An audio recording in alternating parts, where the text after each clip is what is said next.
พูดเสมอว่าไม่มีแมลงก็ไม่มีป่าสาคูก็ไม่มีมนุษยชาติ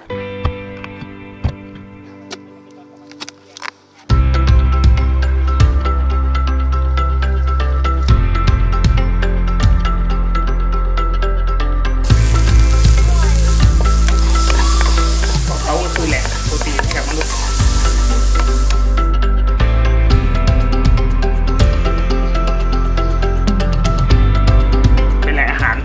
แทนสำหรับมนุษย์ต่อไปในอนาคต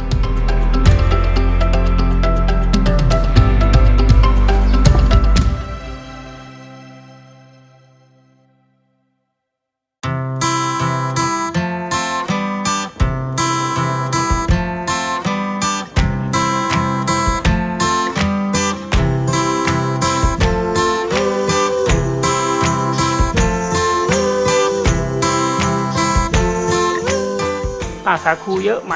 คืออันนี้ในป่าสาคูจะโซนของเพื่อนมุสลิมจะมีโซนในป่าลึกเยอะอยู่แต่เป็นพื้นที่สุดท้ายแล้ว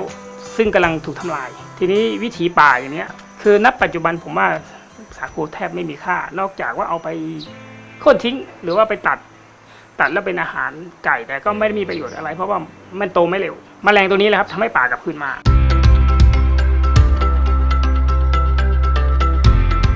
ระยะทางมันเป็นซึ่งจากออกจากเมืองไปก็กลับไปสู่บ้านเกิดผมก็อยู่ประมาณ80กิโลครับผม80กิโลเส้นทางอาจจะคดเคี้ยวนิดหนึ่ง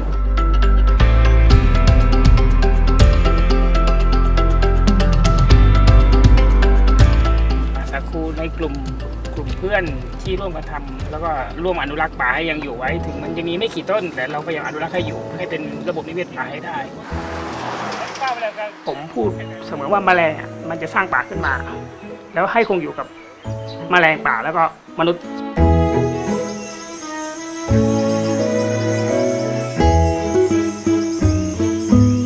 ป่าสาคูเก่าเป็นป่าสาคูดั้งเดิมของถิ่นคือช่วงอายุป่ามันก็ต้นปาล์มต้นใหญ่ต้นมะพร้าวต้นใหญ่ซึ่งช่วงอายุเขาจะประมาณ8-10 ปีเขาจะอยู่แค่ในป่าพลุหรือป่าที่มีน้ำนิดหน่อยแต่ป่านี้ที่บอกว่ามันอยู่มันจะสร้างระบบนิเวศป่าคือมันมีปลามีสัตว์เล็กๆเกิดขึ้นในป่าผุนั้นมันก็เป็นแหล่งอาหารมนุษย์เพราะว่าถ้าผมมองว่าอนาคตอย่างFAO ก็คือพูดว่าต่อไปปัญหาก็คือมนุษย์ขาดแคลนอาหารและแหล่งโปรตีนซึ่งไอ้นี้ครับธรรมชาติถูกสร้างไว้แล้วอยากให้สมดุลกันอยากให้เราช่วยกันได้สร้างความสมดุล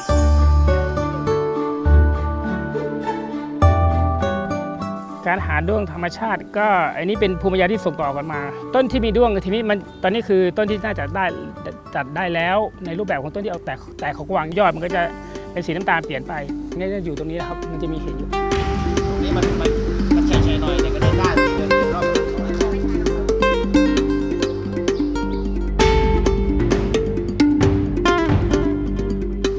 ทีมที่จะตัดต้นสาคูเพราะต้นมันใหญ่มาก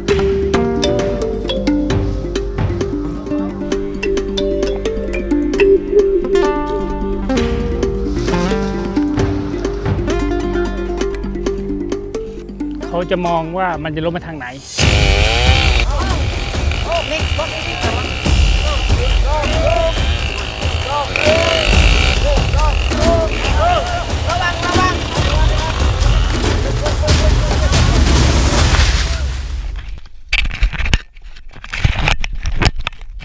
นี่ปกติ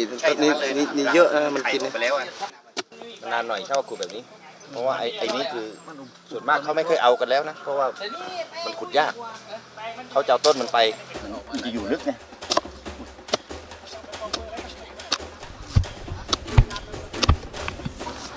เจอมั้งไหมไม่เจอแล้วหมดแล้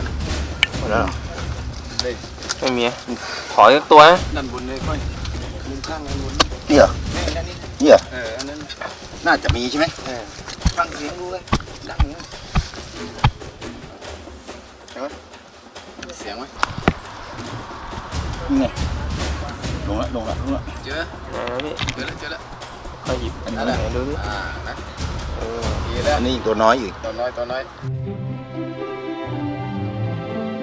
ต้นไม้ที่ยืนตายแล้วกว่าจะย่อยสลายเขาไปวางไข่ต้นที่เขาชอบก็มีต้นสาคูต้นมะพร้าวจะโดนฟ้าผ่าต้นปาล์มอะไรประมาณนี้เขาเห็นเป็นอาหาร ก็ไปวางตัวอ่อนก็เริ่มกัดกินต้นไม้ที่โดนทำลายแล้วเสียแล้ว แต่มันมีเนื้อแป้งอยู่แล้วก็กินกัดแทะจนว่ากัดจนหมดแต่ตัวอ่อนก็เริ่มเข้าดักแด้ต่อแต่พอเข้าดักแด้เสร็จแล้วเขาก็ออกเป็นพ่อแม่พันธุ์ก็บินสู่ธรรมชาติมันเหมือนกับเป็นการวงจรชีวิตนะครับนี่คือผมพยายามบอกเสมอว่าแมลงด้วงสาคูไม่ใช่ศัตรูพืชเขาเป็นเทศบาลเขาทำเป็นระบบนิเวศป่า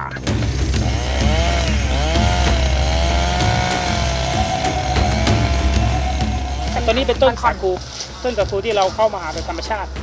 เพื่อที่จะผมจะทำการเอากลับไปเลี้ยงในฟาร์ม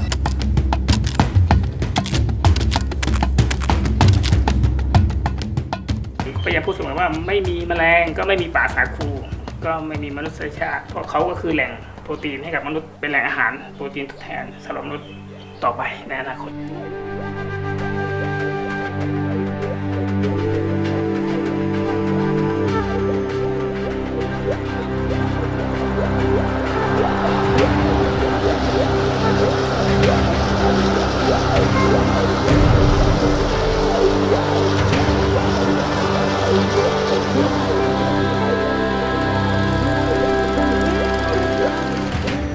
ถ้าเปรียบเทียบคนยะลาจริงๆมันเป็นคนถิ่นภาคใต้เลยซึ่งเขาทานด้วงสาคูกันมานานมากรุ่นปู่รุ่นย่าผมว่าเป็นการสืบแล้วก็บอกต่อกันมานานมากๆผมว่านะ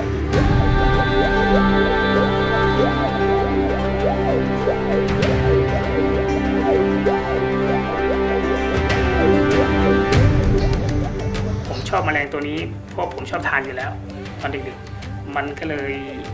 ผมเห็นอย่างหนึ่งตรงที่ว่าเขาไม่มีปากเขาสร้างรังมาได้ยังไงผมเห็นเสน่ห์ตรงนี้อันนี้สิ่งที่ผมพยายามเข้าใจ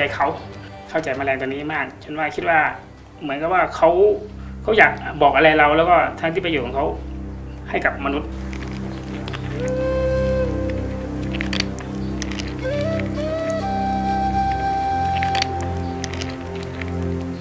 ก็อันนี้ชัดเจนเลยเสียงนี้ถ้าอย่างนี้เสียงเงียบหน่อยแต่ถ้าอย่างนี้เรารู้สึกว่าเหมือนกับอยู่ในป่าธรรมชาติเลยเขาจะมีเสียงกระแทก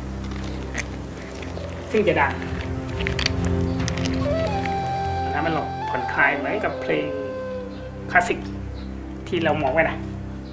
พูดกับแมลงได้อะไรประมาณนั้น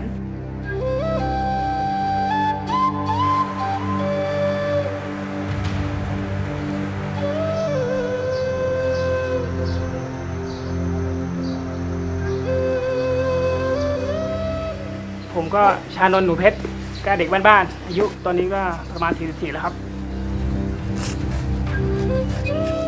เซโก้ฟาร์มตอนนี้ความจริงแล้วมันก็คือสร้างภูมิปัญญาให้เป็นนวัตกรรม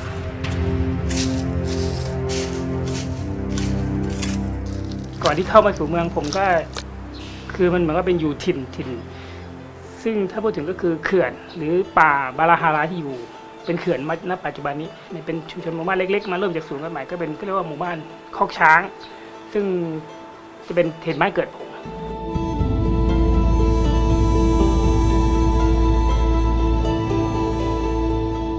ชีวิตวัยตอนนั้นผมประมาณไม่ชัดเท่าไหร่น่าจะอยู่ประมาณป .6 ผมเด็กมากๆเด็กก็คือตามพ่อไปขุดยกขวานยังไม่ไหวเลยแกก็ต้นตะคูตัวใหญ่ก็เขาก็ขุดด้วงกันผมว่าแมลงอะไรกินกันได้เลยพ่อกลับมาก็จับมันตัวใหญ่มากนี่คือธรรมชาติก็ตัวใหญ่อีกสายพันธุ์นึงตัวใหญ่มากใหญ่จนเรากลัวเราเด็กแต่เขากินกันได้ก็พ่อเอาไปทอดแค่ลงกระทะนะครับกลิ่นหอมมันมาเลยมันทำให้ผมอยากทานพอทานปุ๊บความสุขอะครับความอร่อยความสุขตรงนั้นเกิดขึ้นนี่คือที่ผมได้รู้จักแมลงตัวนี้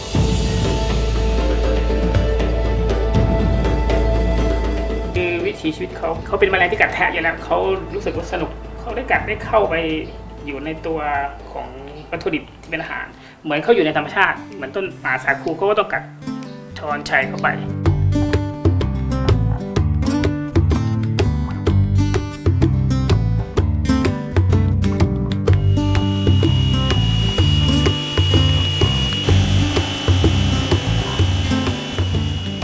พอแมลงตัวนี้มันมีประโยชน์ผมก็เลยคิดว่าเรามาเลี้ยงในรูปแบบของประยุกต์ดีกว่าไหมให้วงจรเรียนแบบวงจรกันผมจะไม่ทำลายวงจรเดิมของเขาแต่เพียงมาประยุกต์แล้วก็เรียนแบบธรรมชาติให้มากที่สุดเข้าหาอิงธรรมชาติมากที่สุดอิงธรรมชาติหนึ่งก็คือป่าสาคูที่มีอยู่เอาสาคูมาบดให้เขาทานก็ วันนี้เราได้สาคูจากป่าสาคูจากธรรมชาตินะครับผมนี่ต้นสาคูที่ตัดต้นสาคูที่พร้อมที่จะเอามาเป็นอาหารสำหรับเลี้ยงในรูปแบบของฟาร์มประยุกต์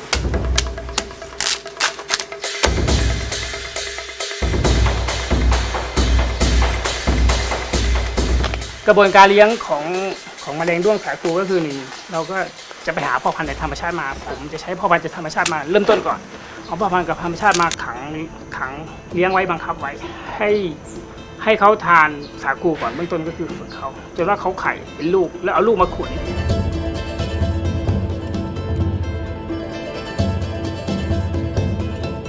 ตัวนี้จะเป็นตัวเมียนะครับงวงตัวเมียจะเรียวๆเหมือนนิ้วก้อยผู้หญิงนะครับ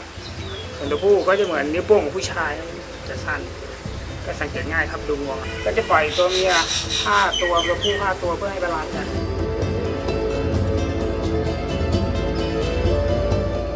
ก็จะเก็บไว้อย่างนี้โดยที่ไม่ไปรบกวนเขาใช้ระยะเวลา15 วัน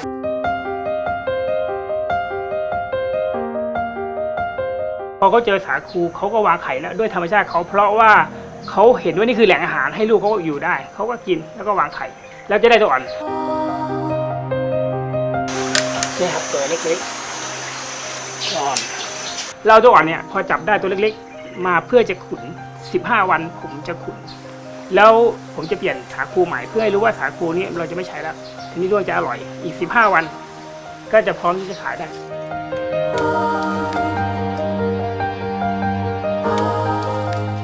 ความจริงมันเป็นวงจรชีวิตของแมลงแต่มันสะท้อนวงจรชีวิตสังคมของคนถิ่นภาคใต้ด้วยให้มีการสร้างงานเป็นวงจรที่สร้างงานแล้วก็เป็นวงจรที่ว่าได้ดูแลป่าให้คงอยู่ต่อไปผมอยากให้ป่าสาคูมีอยู่ไว้ตลอดเพราะมันเป็นแหล่งสร้างงานแห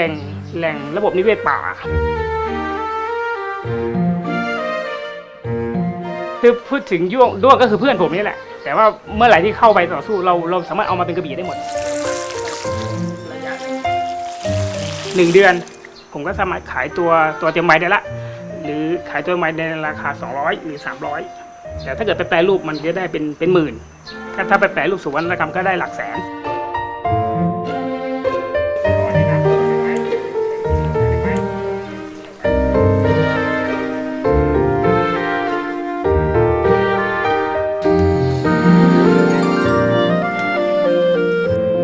ก็ด้วยเทรนด์ของโลกณปัจจุบันและอนาคตก็มองเป็นเรื่องของแหล่งอาหารทีนี้เซลล์ฟาร์มพยายามเอาแมลงที่เป็นภูมิปัญญาถิ่นขึ้นมาเป็นอาหารแปรรูปขึ้นมาโดยที่ไม่จำเป็นต้องกินแค่ตัวแมลงละเราไม่ต้องเห็นภาพลักษณ์ของแมลงแต่เราจะเห็นสารอาหารของแมลงที่ถูกงานวิจัยแล้วก็สกัดขึ้นมาด้วยเครื่องที่เราผลิตขึ้นมาเป็นนวัตกรรม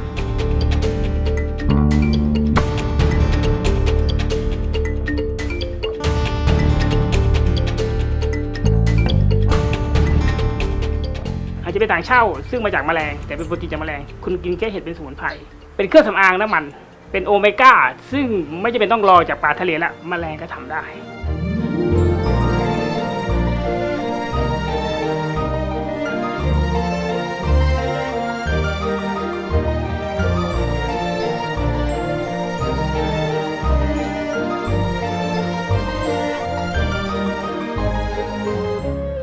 ผมว่างๆตรงนี้นอกจากคิดงานแล้วผมเห็นอะไรบางอย่างว่าเฮ้ยคือด้วยชีวิต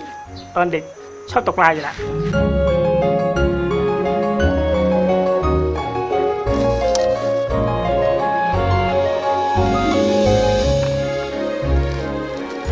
ผมไปนั่งตกปลาโอ้ยไปชวนเลยเหมือนกับว่าผมพยายามไม่อยู่กับวิถีแบบบ้านๆนะครับคือมีเบ็ดคันนึงคุณก็ไปหาอาหารมาทานได้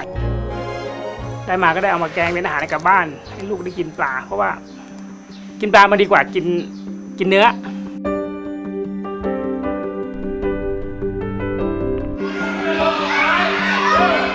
กิจกรรมผมพอทุกอย่างมันเฟลมาแล้วมันสบายๆผมกลับสู่ดินก็ทะเลาะกับลูกเช้าๆเล่นๆอยากเห็นรอยยิ้มอยากเห็นวิถีเขาแล้วก็ไปส่งลูกเขาปลูกฝังเขาหลายๆเรื่องเข้ามาแล้วค่ะ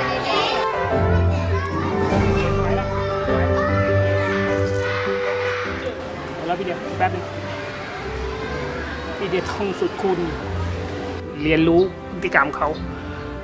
พยายามให้เหมือนเขาให้เขาเหมือนผม แต่มันทำไม่ได้หรอกนั่นคือยุคของเขาแล้วก็รับส่งเขาแต่พยายามดึงเขาผมหวังว่าสักวันหนึ่งลูกอาจจะกลับ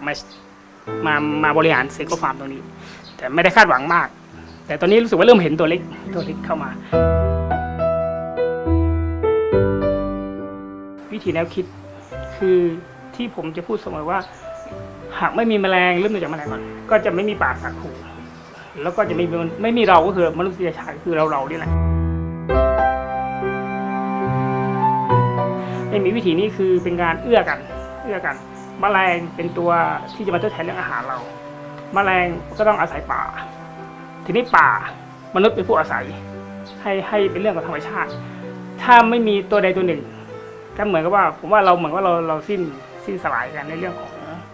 มนุษยชาติได้นะครับเพราะว่าเราอย่างหลายๆองค์กรก็กลับมามองเรื่องธรรมชาติเรื่องอนุรักษ์ป่าจริงๆแล้วภูมิปัญญาเขาสร้างไว้ดีแล้วธรรมชาติเองก็สร้างไว้ดีแล้วเราแค่ดูแลแล้วก็อยู่ร่วมกันให้ได้กับธรรมชาตินี่คือวิถีถ้าเราเห็นธรรมชาติที่เราหยิบมาได้แล้วอยู่กับมันอาหารไม่ใช่ปัญหาของโลกเลยถ้าเราอยู่กับธรรมชาตินะตอบแทนเอื้อกันอยู่กันได้